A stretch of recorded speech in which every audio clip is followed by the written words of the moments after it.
इसलिए खुश थे कि धाटीधार का नाम आया है। आपने बिना कोचिंग के ये परीक्षा पास की। आप खो देते हो खुद को भी। हार नहीं मानूंगा, रार नहीं ठानूंगा, काल के कपाल पे लिखता मिटाता हूँ, गीत नया गाता हूँ। एक बारी के लिए लगता है कि नहीं हो पाया। चेस के लिए, चेस की मैं नेशनल प्लेयर। लहरों से डरकर नौका पार नहीं होती, लहरों से डरकर नौका पार नहीं होती, कोशिश करने वालों की कभी हार नहीं होती।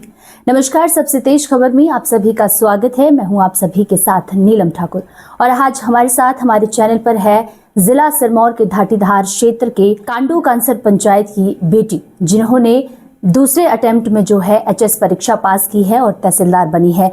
और खास बात यह है कि इन्होंने किसी भी तरीके की जो कोचिंग है वो नहीं ली है और अपने धाटीधार क्षेत्र से पहली एक ऐसी बेटी है जिन्होंने एचएस परीक्षा पास कर जो तहसीलदार बनी है। तो आइए इनसे बातचीत करते हैं। सबसे पहले तो आपको इस शानदार उपलब्धि के लिए ढेर सारी शुभकामनाएं। और कैसा महसूस कर रहे हैं आप इस उपलब्धि को पाकर?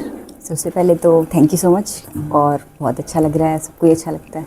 मुझे बहुत अच्छा लगा कि सब लोग इसलिए खुश थे कि धाटीधार का नाम आया है गाँव का, तो ये बहुत अच्छी बात थी अपने आप में। और दूसरा कि आगे बच्चे जो हैं और जनरेशन के वो प्रेरित हुए हैं इससे, तो मुझे वो भी बहुत अच्छा लगा कि अब और लोग करना चाहेंगे इस तरह की कोई भी चीज़। तो मैत्री, हम आपसे जानना चाहेंगे कि आपकी प्रारंभिक शिक्षा कहाँ से हुई है? स्कूलिंग है वो जवाहर नवोदय विद्यालय नाहन से हुई है वैसे, और उसके बाद जो मैंने कॉलेज किया है वो भी नाहन से ही किया है, गवर्नमेंट पीजी कॉलेज नाहन है जो। जी। और उसके बाद मैंने मास्टर्स करी थी इंग्लिश में ओपन से जी। और वही मतलब मेरे आगे उसके बाद। तो किस तरीके से आपके दिमाग में, माइंड में आया, किस तरीके से आपको विचार आया कि मैंने एचएस परीक्षा पास करनी है? क्योंकि आपने पहले भी जो है वो प्रयास किया था, पहले प्रयास में आप असफल रही और दूसरे प्रयास में आप जो है वो सफल हुई है, तो कैसा महसूस कर रही है? ऐसे तो अच्छा लग रहा है। पहली बात तो जो भैया हैं वो इस फील्ड में थे और मतलब वो मेरे इंस्पिरेशन रहे हमेशा से, तो मुझे उनकी तरह बनना था और वो एचएस की ही परीक्षा क्लियर करके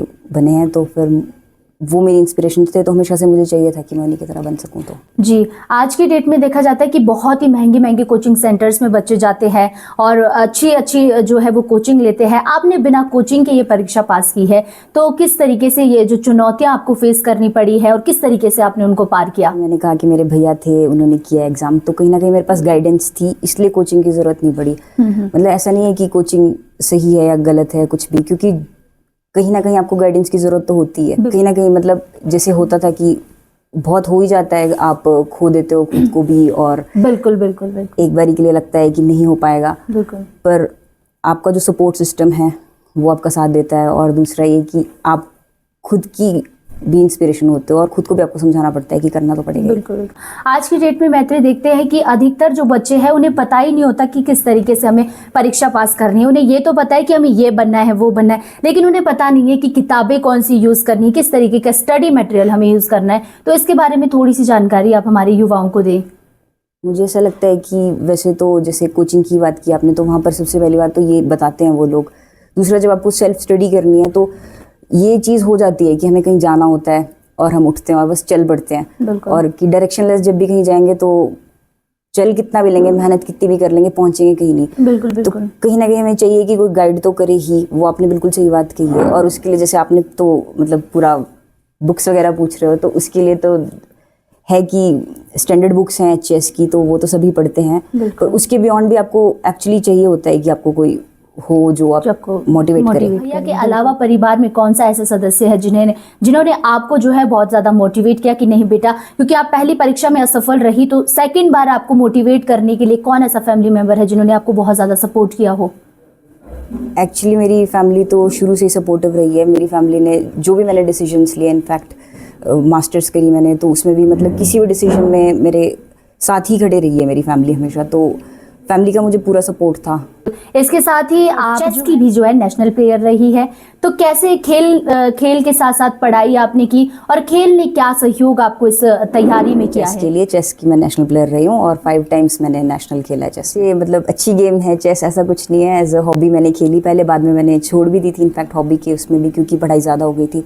तो फिर मैंने किताबें पढ़ना शुरू किया, तो उसी तरह की मेरी हॉबीज़ बन गई, तो रीडिंग ही मुझे ज़्यादा पसंद आने लगी बाद में। बिल्कुल।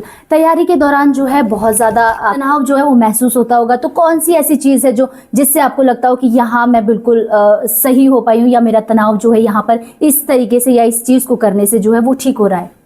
मैंने एक्चुअली अभी जैसे कहा रीडिंग, तो मैंने बहुत सारी किताबें पढ़ी, किताबों ने ही मतलब मुझे हेल्प करी इस पूरी जर्नी में। इनफैक्ट मेरे ताऊ जी हैं जो जिनका अभी हमने जिक्र भी किया था थोड़ी देर पहले, तो उन्होंने मुझे एक बुक गिफ्ट की थी गीतांजलि पढ़ने के लिए। वो श्री रविंद्रनाथ टैगोर जी ने लिखी हुई है, वो बहुत ब्रिलियंट बुक है, मतलब वो काफ़ी अच्छी थी, तो उसे भी पढ़ सकते हैं लोग। तो तहसीलदार आप बनी हैं तो किस तरीके की प्राथमिकताएं आपकी रहेगी, जिस क्षेत्र में आप जो है सेवाएं देगी तो क्या प्राथमिकता आपकी जनता के लिए सबसे रहेगी? पहले तो मैं बहुत एक आम परिवार से हूँ, तो मुझे पता है कि एक आम इंसान की प्रॉब्लम्स क्या है, प्रशासन में क्या समस्याएं आती है और किस तरह के गैप्स हैं यहाँ पर सिस्टम में।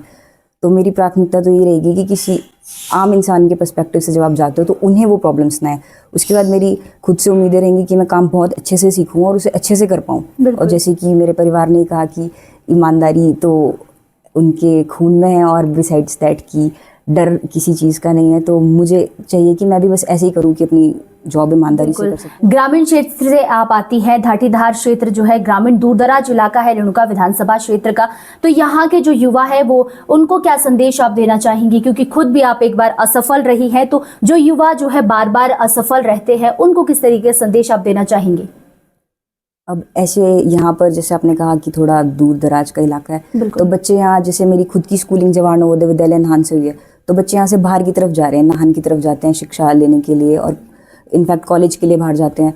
तो यहाँ पर ऐसा नहीं है कि स्कूल्स नहीं है, कॉलेजेस नहीं है, बिल्कुल। तो यहाँ पर कहीं ना कहीं वो क्वालिटी ऑफ एजुकेशन है जिसको धीरे धीरे इम्प्रूव कर रहे हैं और इनफैक्ट काफ़ी ब्रिलियंट टीचर्स आ रहे हैं और बच्चे निकल रहे हैं यहाँ पर काफ़ी अच्छे।